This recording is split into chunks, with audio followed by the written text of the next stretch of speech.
talk about, we talk a bit about it, but praise train. You said PK made you start. Yes. Wow. Yes. Wow. And how have you sustained it? Because sometimes I'm like, Ruthie, how are you doing it for 10 years? Next year will be 10 years. Let's say it'll be 10 years. Yes. This year was 9 years. How do you do it? I don't know.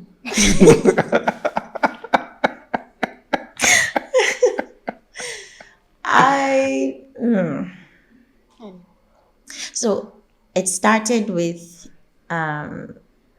so Pakwesi is my friend, and then I kept having this strong conviction that now things are a bit clearer. I think everybody has to grow in their knowledge of God, in their knowledge of Christ, because you will start to understand things better, and that helps because there's a lot of fuzziness back then. But all I knew at that time was God said He wanted honor, and He gave me the way He wanted to be honored. Gather people and tell them what I've done and praise me. Okay. And I'm like, okay, 2-3 people, we're good. But I didn't know how to start. I had no clue. I didn't know anything like logistics. I didn't know anything. So I tell my friend Pakwesi, and he's like, it's done. I'm like, as in how? He says, don't worry. You want people to come, and then cool. That's what I do. And I'm like, yeah, at the time, I knew him in school. I knew he was hype guy, new page guy. But I mean, I didn't know how he would start. Apparently it was just his thing. He's so good at it. And that was it. He organized everything, and I was just watching him like this. He'd call this person, call that person, okay, this, that, and that was, he brought lights, he brought this, and he's like, just go and rehearse, sing, get people who can sing, rehearse, sing, and honor God. It was like a joke, but then I didn't have much to do with it. Wow. And after that, at every point in time, God brings somebody to help. Wow. Yeah, God brings people to help. And my pastor, Reverend Elvis Ibn Bafor, he's like one of the biggest supporters that I have. He just auditorium, his church, wherever, at any point in time you want to do something, just here, please do it. And so sincerely, when I said I don't know, I can't even believe it's 9 years. And I don't know how it's been happening. This year, I told you, I didn't see it happening. Not because I didn't have something to share for us this year. The message was to pull in and stick with God. God just wanted us to remind people that there's nothing out there that would honestly hold you down. When all is said and done, you will be lost in the system that you think has a structure that would cover you. The only thing that would remain standing is you being planted in the foundation of Christ, and then building up from there. Wow. And people needed to hear that, and people hearing that and responding to it will bring honor to me. At the end of the day, the underlying desire of God is, let me be honored. And this year, with construction going on in my church and all that, I wasn't going to do praise train. I'm like, okay, maybe this is how far God wanted. He wanted me to gather people and honor Him for 8 years, and that's it. Then I receive a call from people, oh, what's up? We're not hearing anything about praise train. I'm like, yeah, that's because it might not happen. Why? I'm like, well, I told God that I'm not going to decide on my own. If He's the one who sent me, then He'll make it happen. And then, yeah, He did. And then you came along, and then everything happened, and then we don't even know what happened. And this year we did not pull a crowd together because we didn't want to sing in front of people. And we thank God for the internet. But sometimes you get so conscious when you're singing in front of people. It was pretty much like when we meet to rehearse and pray, the team, and we're sharing that experience with people. And everything you have, and this is something I always tell all the young people that I get the chance to speak to, and my friends also who we minister together. When you're ministering, you're pouring everything inside of you. So if you don't want to pour something out, don't let it be inside of you. Yes, you're singing and you're speaking in tongues, but if you're having pride and lust and all the things that do not glorify God inside of you, they will come out with the sound you're producing. So you'd pour it out to people. They leave saying, wow, what a voice. Wow, what a song, what a ministration. And you're going with that and lust, that and pride. You've ministered everything you are to them. So why don't we sit down and focus on what's inside of us? Pour it out. Let it go. It's better to, get that sorted. That's more important than keeping up appearance. So there are people who called me disappointed that, but if finance was the problem, you could have told us, we would have been able to do, or, I had all that. But I think it's more important that I don't get too carried away, and everybody around me. It's not about people coming to sit there and clap for you. Forget about that. If you sit down, let us get it right with God. Let's build ourselves. Let's give ourselves wholly to Him. Let's empty ourselves and let Him fill us. Then let's take it up from there again. And by God's grace, it happened. Wow. Yeah. I mean, you've done well. Was it 2 years ago? Yeah. The recording, the one that I came, was it 2 years? Pre-strain? 2021, yeah. Okay. You've been to a couple of them.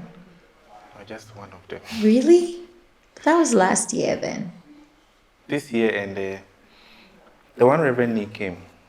Yeah, that was last That year. was last year. 2023. Oh, okay. Yeah. Okay, I thought it was after COVID. I don't know what I'm thinking of that. Wow. Yeah.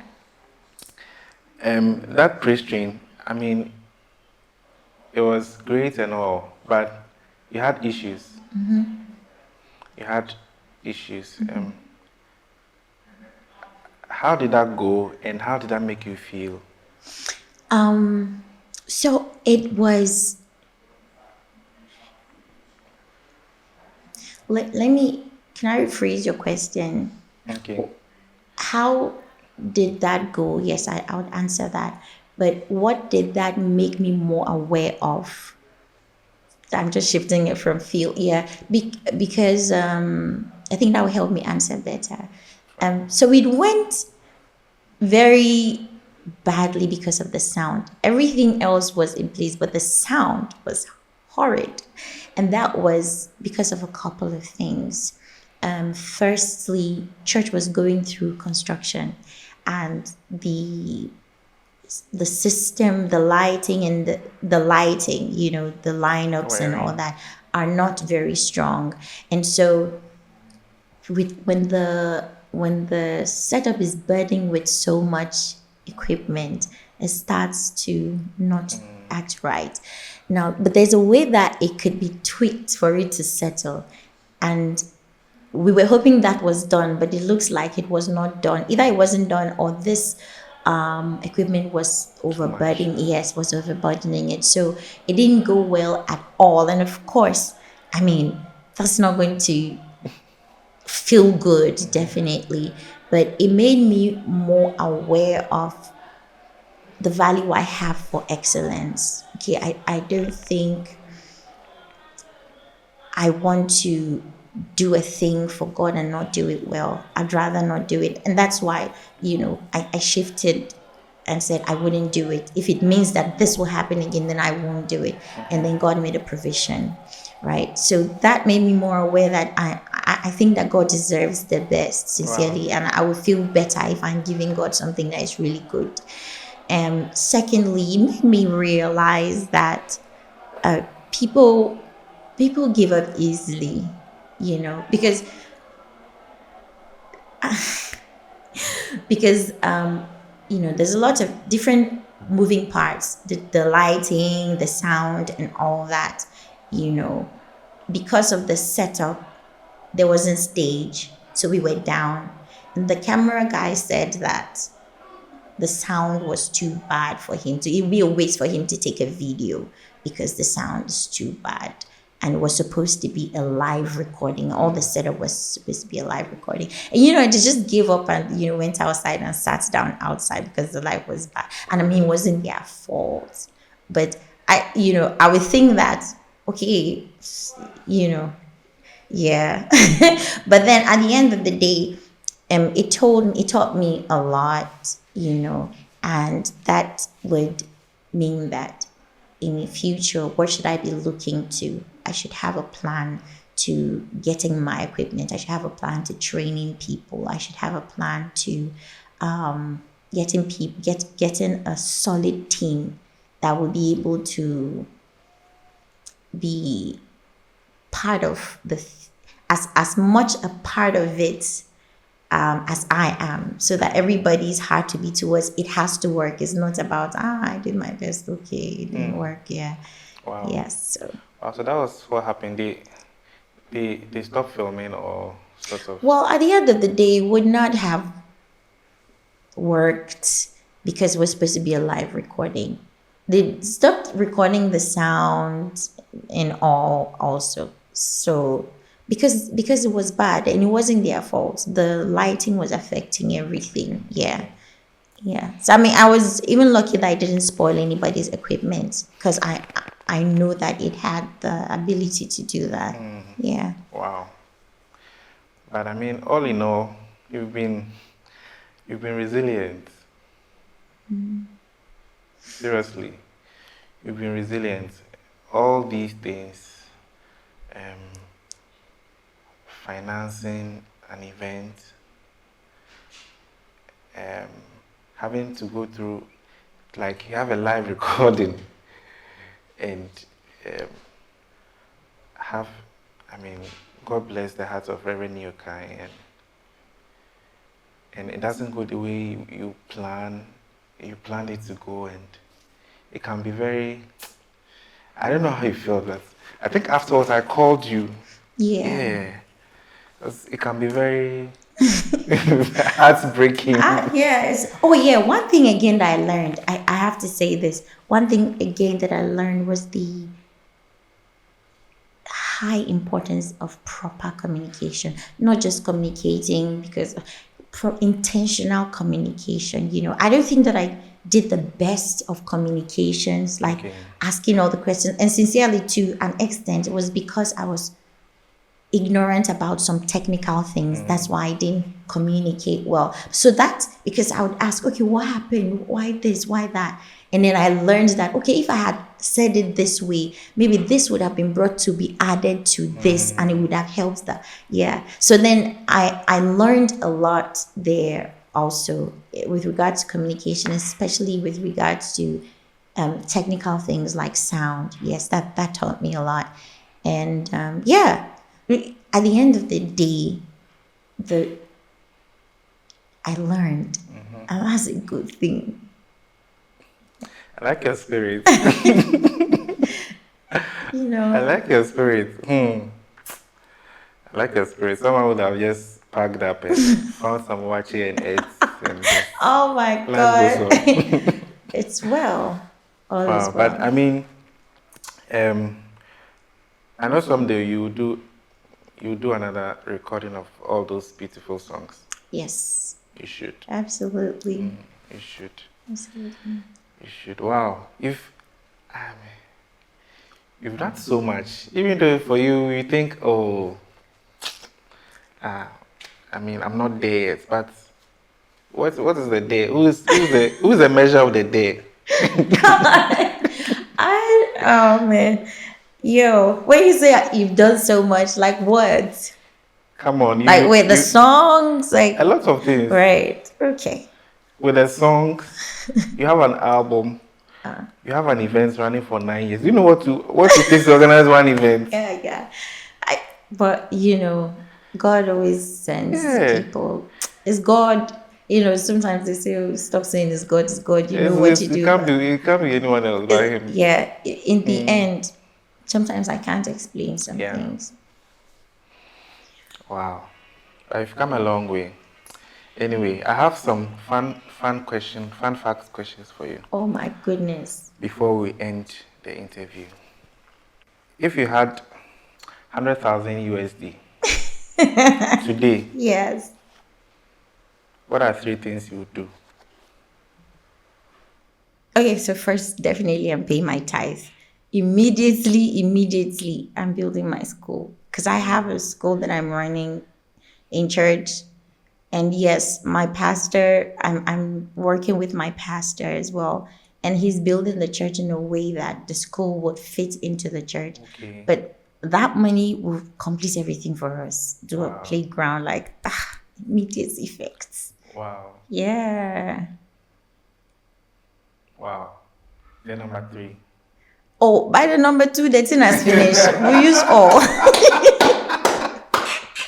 So don't you increase the budget? Yeah, if it's 200 and then some will be left.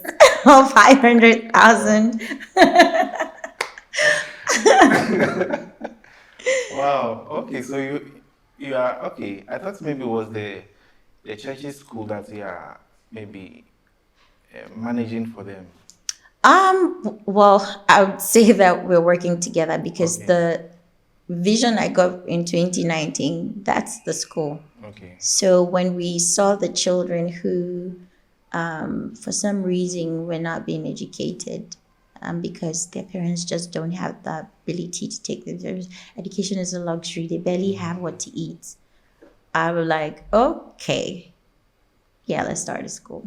So I went to tell my pastor, and he says, Monday to Friday, nothing happens here during the daytime. Okay. Do your stuff. Tell me what you need. Tell me what your plans are. So I wrote them down and showed it to him. He says, it's good. Let's do it. If you need help, you come to me. Wow. And that's how it started. So I and my pastor are doing that. Wow. So is it like like a free school, or they pay something? Yeah, it's free. Well, I don't want to say it's free. Okay. Definitely, nothing is free. Everything is being paid for by people who want to support people who should be educated but are too poor to get an education. So the reason why I keep saying that I and my pastor are building, it's because people would want to help students who don't have the fund to take themselves to school, and they just take them to another school and say, okay, how much is it? And then they pay. But for us, for me, because when you look at the situation of the children, you know that to transform their lives, you can't take them to a regular school. There's so much damage that has been done to them already. So we need to be intentional. If you want to help them, you have to be intentional. And so definitely the plan to start a school, there's nothing that could have beaten that. And so my pastor, seeing that the vision is a good one, is like our biggest supporter. He's the free that we can say is because of him. So I can't say it's free. Yeah, it's not free. For the kids, the end of the parents and the kids. Yeah. Okay. So for the parents, they do not pay anything, but we require them to be a part of what is going on because it would help the psyche of the children. And then I have friends. All the people who volunteer as staff in the school are people who are giving everything, their money, their time, their intellect, everything to ensure that the children are being trained. And then there are supporters and donors. I cannot mention names because it's a tall list of people who come together, a few from church and many from outside who know me, and they see my status and they see the school and stuff, and they say, hey, what's going on here? And when we share the idea, they're like, you know what, let's support with this.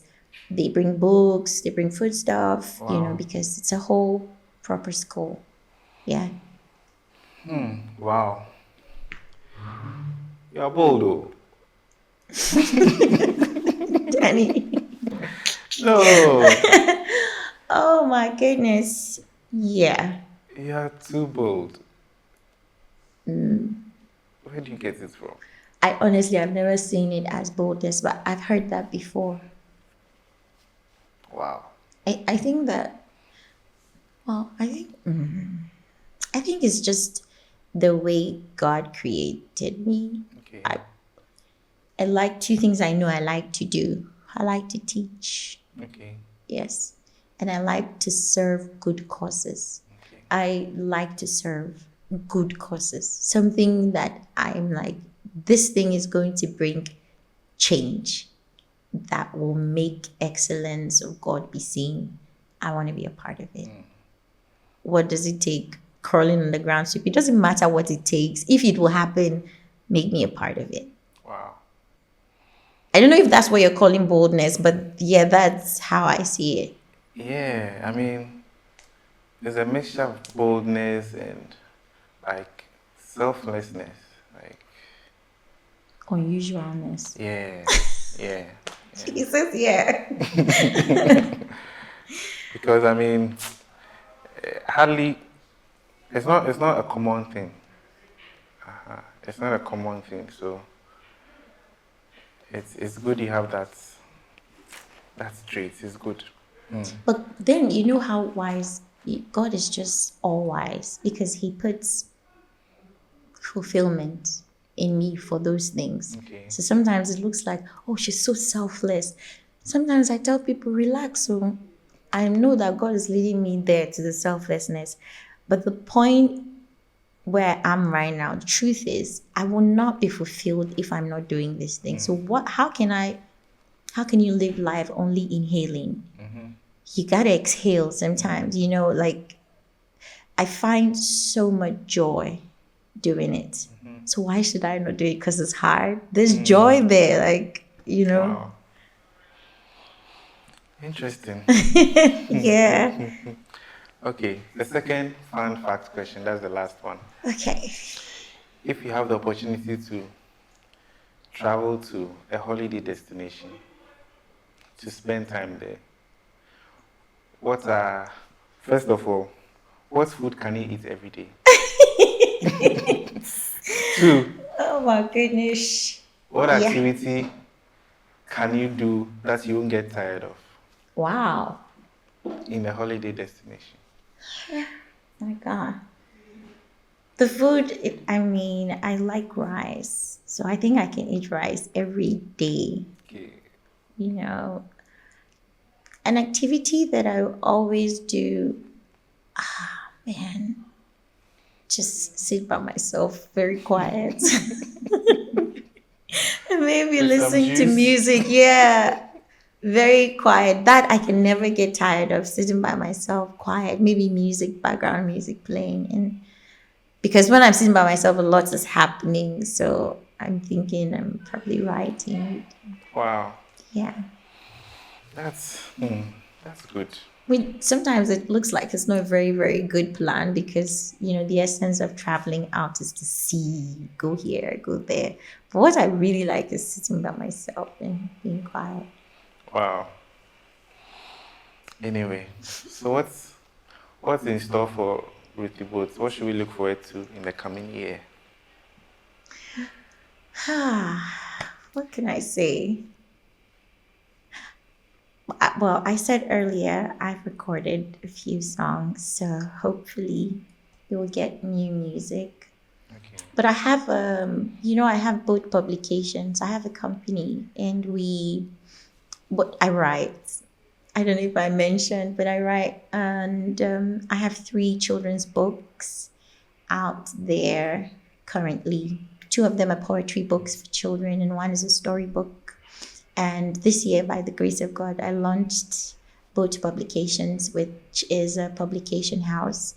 And the social responsibility we have that we want to share with the world is, I want to make young people writers. Okay. Not just young people, children. Let me say children, between 6 years and 14 years. I want them to be able to express themselves through literary works. So I've been to a couple of schools, and it's something that I want to really make big in the coming year. Talk to them, coach them on how to write, and encourage them to write. And if any one of them is willing to write, I'll publish the book for them, yeah. And so I'm going to do a lot of investment in my business. I got to say that. So yes, songs are ready, and will be coming out next year by God's grace. But yeah, more books, more children writing. Wow. Yes. Finally, when you are 80, 70, 90, 100, what would you like to be remembered for? Oh my God.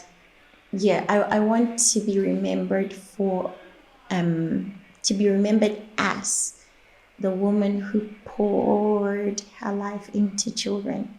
I want them to see like 100 children, thousands of children, and say, did Ruthie teach them? And they say yes. They're like, yeah, that's why they're so excellent. Yeah, I'll be smiling in heaven when I hear that.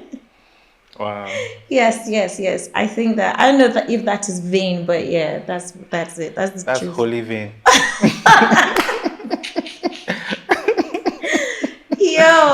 Yeah, but that's it for me. Wow. Shall you, your perspectives? Anyway, final words. Any final words, then we'll be done. Final words. And your social media handles for your music. Yes. Final words. I think I have to say thank you for having me. I didn't know how this would go, because I thought, what am I coming to say? What do I have to say right now? I mean, because I thought, I'll be saying my story. Which one? But it's been wonderful. Thank and you. I'm so happy that I came. Thank you so much for having me.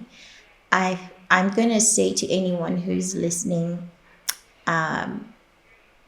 these are some of the few words in the intro of my album, the Sing album, that when I speak to God, when I sing to Him, when I do anything that it is that I can do to Him, He does His own stuff to me too. And the things that He does to me makes me have peace. Okay. Peace that I can never explain to you. I can only tell you that come to God through Christ Jesus and do things for Him. And when you do, or become things for Him, when you do, He will do same to you, and whatever He does to you will get you experiencing peace that nothing in the world can give you. So sometimes when you feel that you're losing it, you're stressed out, you want to give up and all that, just remember these words. You need to come to God and be or do what He has called, or what you know He wants, and then He will in turn do something as well. And even if the world is flipped upside down and shook with all the intensity of the world, and everyone is flying apart, you just be there. Like nothing will move you to the point where you lose it. And that's peace. And I want more than anything for everybody to experience the peace that I'm enjoying in Christ. So please come to Jesus today. God bless you. Where can we find your music? My music is on all the music platforms that you know, SoundCloud, Spotify, Amazon Music, YouTube. On YouTube, I'm Ruthie Boat. Instagram, Facebook, same thing, Ruthie Boat. And everywhere else, Ruthie Boat. And please listen and be blessed. Wow. And share with people who you think, okay, this song, if this person listened to it, they would be able to come out of, a difficult situation, something. And where can you get your books to buy? Oh, my books are on Amazon as ebooks. Okay. It's Kindle, so it's an Amazon Kindle. There isn't an order paperback, system now. It's just as an ebook. Okay. But if you reach me personally, via Instagram, Facebook, anywhere. Just drop a message. Before my books get to the point where you can order from Amazon on paperback, I'll be able to get them through to you. And yeah, thank you. Wow, thank you so much for coming. I mean, it's been a great conversation. Thank you for having me. I think somebody will find purpose listening to you. Somebody will be awakened to purpose watching this content. And then will find encouragement and different perspective to life. But all in all, I think you're an incredible person. Thank you so very much. Bold, very resilient, and I'm very honored to have spoken to you today. Thank you. I'm encouraged. Danny, God bless you. All right. Thank you. Welcome.